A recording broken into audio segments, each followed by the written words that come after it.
I'm Yuri, Vice President of Revenue at Zentist, and I'm pleased to be joined today by my colleague Gary Bird, who's the founder and CEO of SMC National. Gary, welcome to Zentist TV. Yes, absolutely. I'm really excited to be here. Your studio is awesome, and this you. Conference has been amazing. Yeah, so we're at the 2022 Dykema conference. There's been a lot of great speakers today and yesterday, and I'm excited to be talking to Gary about marketing. I think having previously run an organization where we acquired practices, one of the biggest challenges that we had was you're inheriting these separate brands, right? Yeah. So you have this dilemma as to, do you standardize the consumer brand? You want to maintain your dentist-facing brand as well. Should it both be the same? There can be quite a bit of confusion. I know there are doctors out there that think maybe the DSO or the dental group is trying to hide how many locations they have by not disclosing or unifying the brand.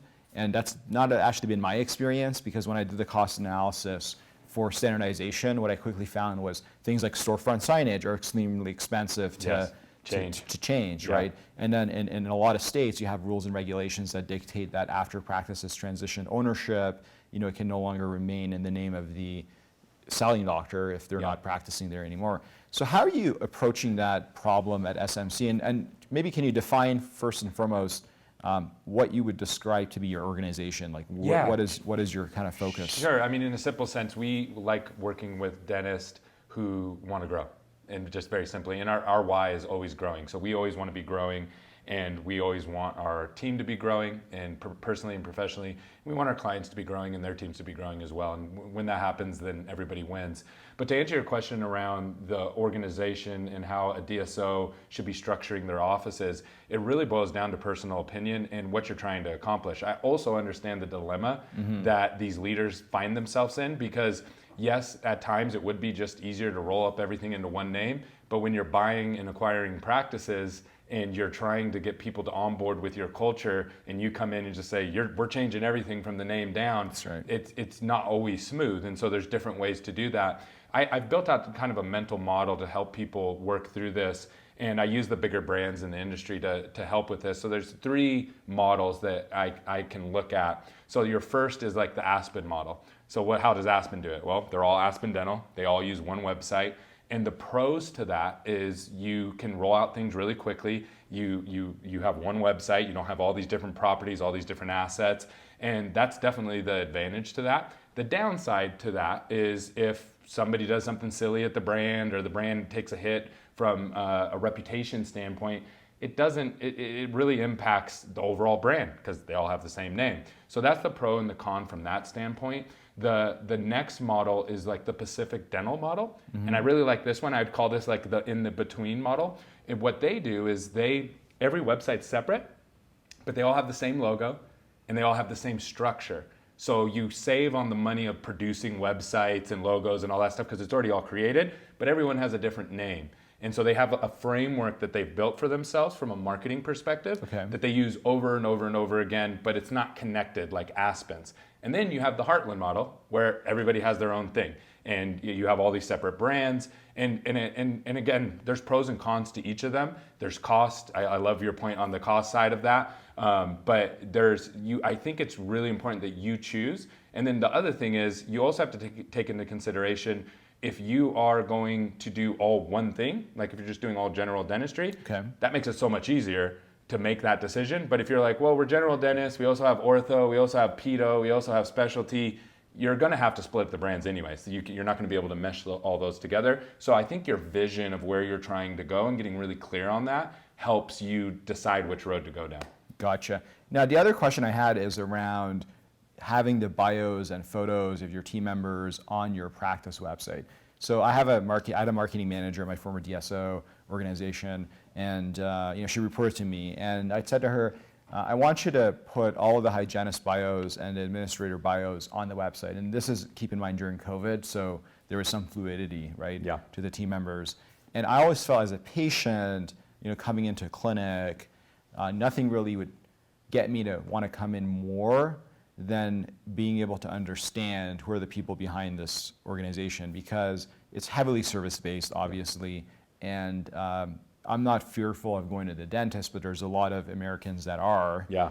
And so what are your views on that? Because the argument that she made was, well, we have to constantly update it, right? If a year from now, the hygienist decides to, take a leave, we're gonna have to update the website. And we were growing and acquiring these offices to the point where we had one marketing manager and she had to kind of do all of the it's a lot of work. website management. So any comments on that? And is that a classic example of maybe you should be outsourcing or working with an agency because perhaps you don't have the bandwidth to take that? Yeah, so I'll touch on that second. So first of all, the most popular web page on every single dental website that I've ever seen, and I've seen thousands of the backends on the analytics, every single one of them, the most popular page outside of the homepage is the team page. No exceptions. You could even put free cleaning on the front of the website and more people will look at the team page than the free cleaning page.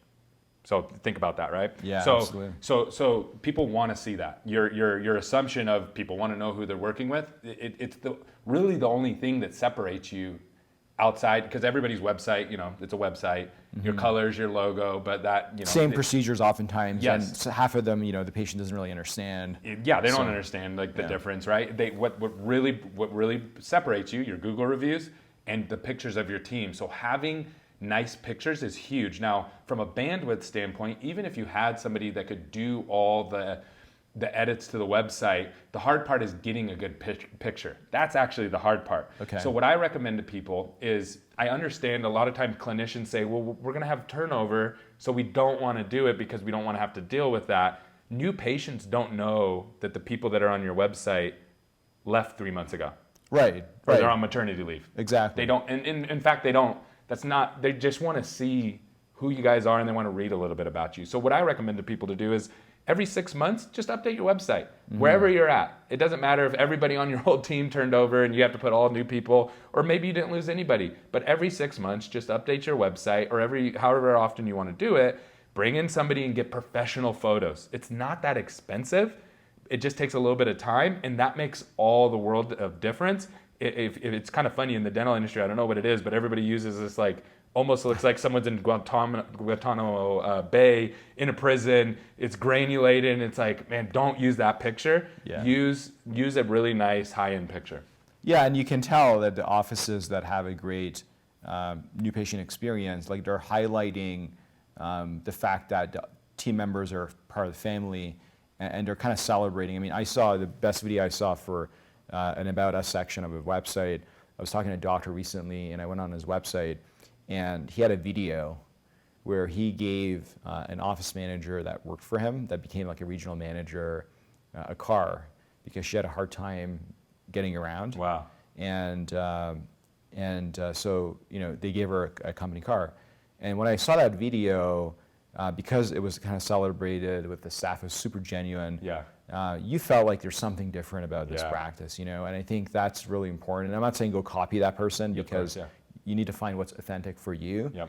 But that's extremely powerful, right? If I'm is. looking at 15 websites trying to choose a dentist, that with the Google or Yelp reviews can set you apart by miles. My next question is around metrics, right? So we have consultants and accountants that will tell you different things with regards to how much you should be spending on marketing. And if you're a doctor, practice owner, let's say today, you're mid-career, you've owned the practice for a couple of years, what's the decision around how do I market my clinic? And sometimes you hear doctors that say to you, I don't actually need to update my website because I've been doing this for the last 10, 15 years. I get a pretty full roster. Yeah. So they don't view it as being important. Yep. But then when they go to sell, oftentimes, there is a need there to then start building the website. There's a need to tell your story. So what are your thoughts on that? Yeah, that's a really good question. So the dental industry is very funny, because what most, even big organizations that I've talked to, they'll talk to us and say, how much should I be spending per practice? And I'm like, you should never ask a marketing person that. That's like the worst question to ask, right? Because they're just going to give you some arbitrary baseline based on, I want to produce some new patients. So what you have to do is you have to approach your business like a business, and you should have a percentage of your total collections or your total revenue that you decide to spend on marketing. just like you do with all other categories of your business. And the percentage that you choose should be based on what your goals are and what your business objectives are. So if you're like, hey, we're trying to grow and we're trying to double over the next year, you're probably going to spend 10%.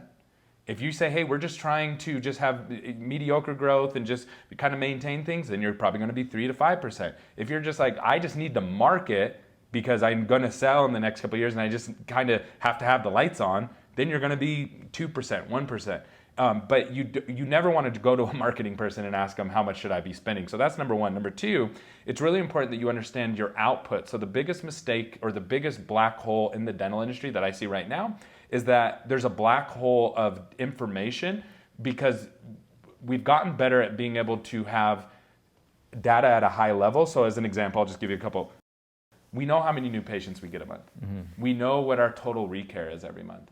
We know those kind of high level numbers, but we don't know them from a marketing perspective. And marketing is actually the only way to scale a practice. You can't scale a practice by tripling your patient referrals. And so if you don't know what your patient referral mix is to marketing mix, good luck trying to scale. And we really are going to have to guess and just randomly throw money at things. So what you want to get to is how many of my new patients every month are actually coming from marketing. So I'm putting $1 in. What am I getting back? How many patients? That will get you to a cost per acquisition. So you want to know what is my cost? If you probably watch Shark Tank. Yeah, I do. Yeah. Yeah. So what do they always ask? What's your cost per acquisition? Right. Every single time, because they want to know, cool, we can actually help you grow by dumping more money into this. Right. So you want to know what your cost per acquisition is. Then you want to know what your retention rate of that marketing patient is, not your global. And it always shocks people when they come on and we're able to integrate with what they're doing. We tell them, oh, what's your total recare? Oh, 90%, right? You probably hear that all the time. Oh, okay, well, your marketing recare is at 28%. What? No, that can't be right. No, it is right. Look, here's the numbers. And it's like, well, now we need to shift and adjust our focus, get that up, and now you're going to scale. And this is why so many practices, they'll say, hey, Gary, we're at 90% retention, and we get 50 new patients a month at this office. And I go, well, you shouldn't need marketing then. You should be full in like 12 months and not need anything. What's really happening is where they're spending their marketing dollars, either those marketing patients aren't actually making it in the door, but it feels like they are, or they are making it in the door and they're just leaving right out the back door. They have no way to measure that, and you're really just wasting your money. Great point. A lot of practices I've walked into, I find that there's a huge disconnect with regards to like tracking these new patients that are coming in, right? Mm-hmm. And the practice management systems, they're not built necessarily for tracking this information. No. And so it's something that I personally struggled with when I was running my DSO, is making sure that we were tracking the new patient volume. We were looking at things like the patient attrition rate to get a good sense of like how many more new patients do we need? What's our capacity utilization to be able to actually manage these patients coming in? Do we have space for them or not? Mm-hmm. So any comments, any thoughts on that? And really what technologies and tools are you using at SMC to manage this? Because again, marketing agencies can spend a lot of money, of your money, trying to get your patients, but if you're not aware of what's coming through the front door of the office, then how do you effectively know whether or not it's been successful? Great point. So I'm going to tell you how we do it, and then I'll tell you how we did it before we had our technology to be able to do it. So we build what's called a platform, and a platform is a marketing platform. And what that does is it ties together 4 points of data. It ties together your marketing data, your phone data, your PMS data, and your website data. Those 4 things, once you have that, then you have the top end of your funnel. Mm-hmm. And you have to have all 4 of those. If you miss any points of that, you don't have the information you need to be able to make a decision. And when you're at the bottom of the funnel, which you were just alluding to, like, oh, we're losing this many patients or we're retaining this many patients, you don't know where those came from. Maybe they came from marketing, maybe they came from another doctor, maybe they came from a patient. So it's hard to figure out where to put your dollars and where to leverage. That's where the friction comes in. So getting those 4 things tied together, we're able to roll that up into a dashboard so you can see very clearly, here's when I put $1 in, here's the lifetime value I'm getting, here's my 30-day ROI, 60-day ROI, 90-day ROI, here's the recare rate of that dollar, here's how much treatment they bought, here's the person who answered the phone on that dollar, here's their conversion rate. All of those things are extremely important from a marketing perspective because it's top of funnel. That allows you to make decisions downstream much, much easier. So that's number one. Now, how do we do that? Well, we had to build our own infrastructure to be able to do that because, to your point, no one had it. How we did that before is we used spreadsheets. And so before I could go to a developer and say, hey, build this technology for me, I had to figure out what they needed to build. So we literally would build spreadsheets that would track new patients on a daily basis. We'd have somebody physically go through and listen to the calls, and then also tie that back to the marketing metrics. Did they search for your name? That's probably a patient referral. Did they search dentist? That's probably a marketing lead. Then we'd go through and confirm it on the phone call. Then we would go through and say, did this person show up? Then we'd take that and roll it up into a master spreadsheet. Okay. And that's how we did it. Now, super labor intensive. I was just going to say, as you're saying this, I'm getting fatigued. Yeah. Just hearing it, because I'm wondering, are you doing it or am I doing it? Yeah. At the No, practice? we had to do it, and then I would train somebody at the front desk, and then what I would tell them is, I need you to do this before you leave, 5 minutes every day, enter these couple pieces of information, and that would roll up into another spreadsheet. Once I built that, then we had to get the PMS integration. Then now we can just roll it up into a dashboard without the person doing that. And so now you can just go to a dashboard and all that information's there. That's really the only two ways you can do it though right now and currently in the dental industry. So I think that's super important. The other thing is that most people don't realize that their marketing is failing not because of marketing usually, but because of operational deficiencies that are invisible. So I'll give you just industry averages right now. If you spend $10,000 on marketing, industry average for unanswered call rate is 35%. You can go ask a mall, you can ask Corey at call. Yeah, that's the range that I've heard personally. So yeah. 30 to 40%, depending on who you talk to. So people hear that and they're like, yeah, maybe it's after hours. No. During business hours, 35%. That's average. So if you own a practice and you don't know that average, that's probably what you're at, somewhere in that ballpark. So let's just do math. $10,000, $3,500 down the drain. You have $6,500 now of opportunity. Marketing phone conversion, meaning someone calls your office, Susan at the front desk, if you don't know your marketing phone conversion, she's probably around 50%. You can get it up to 80% if you focus on it, but if you don't focus on it, it'll be around 50%. So now you're at what, $3,000 roughly? And then if you're scheduling more than 72 hours out, which is another metric that we measure, is average time to appointment. If you're scheduling more than 72 hours out, which most people are right now, the average is about a week, that your no-show rate's going to jump 20-30%. So hold on a second. So your no-show rate increases the further the appointment is. Oh, absolutely. Okay. Yeah, because new patients, I mean, think about it. You fall and chip your tooth right now. What are you going to do? You're going to pick up the phone and say, hey, where's the closest dentist? I want to get in right now. I want to get in today. If you say, hey, I want to get my teeth cleaned, I'm new to town, you're going to say, hey, when can I schedule my cleaning appointment? If they say, oh, 3 weeks out, you're going to go, okay, you might schedule it. But and then not show up and find somewhere else. Yeah. You're going to schedule somewhere else. And with retargeting, if you're in an area with one of our dentists, I see that I know that they're scheduling you way out. I'm hitting you with hygiene ads because I know that you just called them for hygiene. So I'm going to try to get you in to our office right away.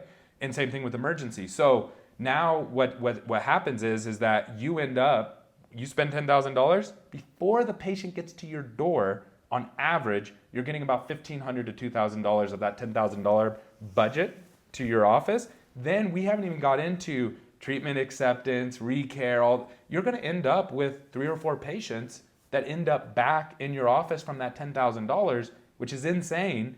And then you wonder why my practice keeps hitting this glass ceiling. I can't grow. I'm spending all this money on marketing. All those things I just listed had nothing to do with marketing. Those are all operational issues. Absolutely. Now, the landscape for digital media and how we consume information is never static. And I know that there are doctors that are probably jumping on the social media bandwagon. There's others that are maybe trying, SEO or other forms of marketing. Is there any particular channel that you think is highly effective from an ROI standpoint? And then how do you see the landscape shifting? Yeah. Because I think for me personally, I see opportunities in audio being a bigger component of search. Mm-hmm. And if you look at what, for example, Google and some other companies are doing, there may come a day where audio as a search tool may be the predominant way in which we obtain information. So any thoughts on that? Yeah, absolutely. So the highest ROI right now is very simple. It's always going to be high intention.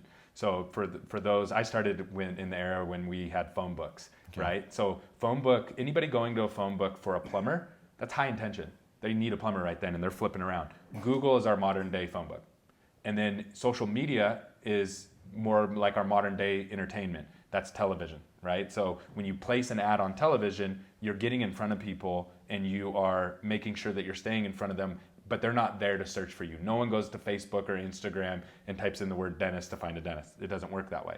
Everybody goes to Google to do that. So Google is your high intention. However, we leave Google once we're done with that activity, and the vast majority of people who start on Google don't end up calling that first choice or calling that person or getting a hold of that person right away.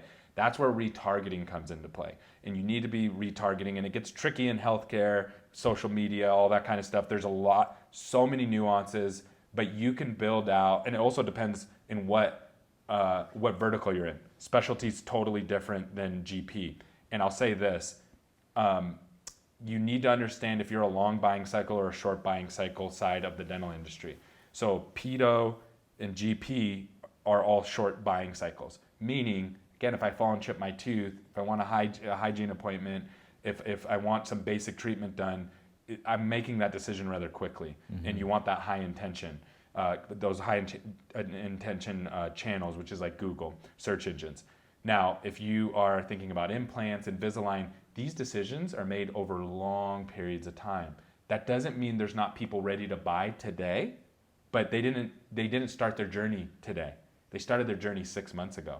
No one wakes up one morning and says, oh, I want to spend $30,000 on my mouth, or oh, I think I need braces. For a kid, someone made fun of them, or someone said something to them, or their mom mentioned it, or they were looking at pictures and comparing, and that seed needs to be planted. And same thing with implants. I can't chew, I can't eat, I'm going to have to take pictures, and I want to be able to smile.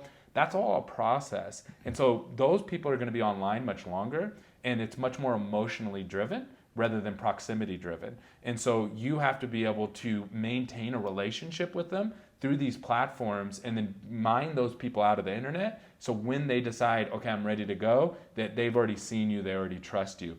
Two totally different business models. And most people don't realize that they are different business models and totally different marketing approaches. And Gary, where can viewers go to learn more about SMC services, and how do they get in touch with you? I know you have a podcast. So we have a podcast, Dental Marketing Theory. We don't talk a lot about marketing. We more talk just about the dental industry and how people run their businesses. I'm fascinated how just every business works, and I love talking through that. So it's a kind of a high level podcast from that standpoint. My social media is the Gary Bird on every platform. I have 38 followers now on Twitter, so nice. Make sure, yes, thank you. So make sure to check that out. And then our company is SMC National, so you can just go to our website. And yeah, we're happy to talk to people. We're not the right fit for everybody, but for the people that we are the right fit for, we knock it out of the park for them. And so we're happy to always go through a discovery. Most people who we are the right fit for, we can usually, just because we're fixing just operational things, so assuming your practice is doing marketing perfectly, but you don't have those metrics clear, we can bring you over, take your marketing, digital marketing over, get you clarity on those metrics, and usually see a 20% increase on marketing patients like right away, just because we're cleaning up some of those holes. If you have a marketing deficiency, like people don't know what they're doing, or you're not marketing, and you don't have those operational clarities, then it's like rocket ship, right? You can really knock that out of the park. And we don't do contracts. Everything's month to month, and we're big on relationships. So I'm happy to walk people through the process of how to pick a marketing company, and whether they end up with us or not, that's totally fine. I just want to help as many people as possible, and I'm a nerd, like when it comes to dental marketing. Yeah, I've been witnessing your interactions with folks on forums and other channels, and I think you've been very gracious with your insights and your time, frankly, in terms of giving people advice, which may not necessarily lead to them working with SMC, but it's very well thought out, and it's something that you've done, I think, throughout your career. Yeah, I notice you guys do the same thing. I think in the industry that we're in, or just in business in general, if you just give, then if you give more than you get, you always have more than you can handle. So that's something I really believe in. Absolutely. Well, Gary, it's been a pleasure. Thank you so much for joining us on Zentist TV, and congratulations on the success you've had in dental marketing. Same to you. Appreciate it.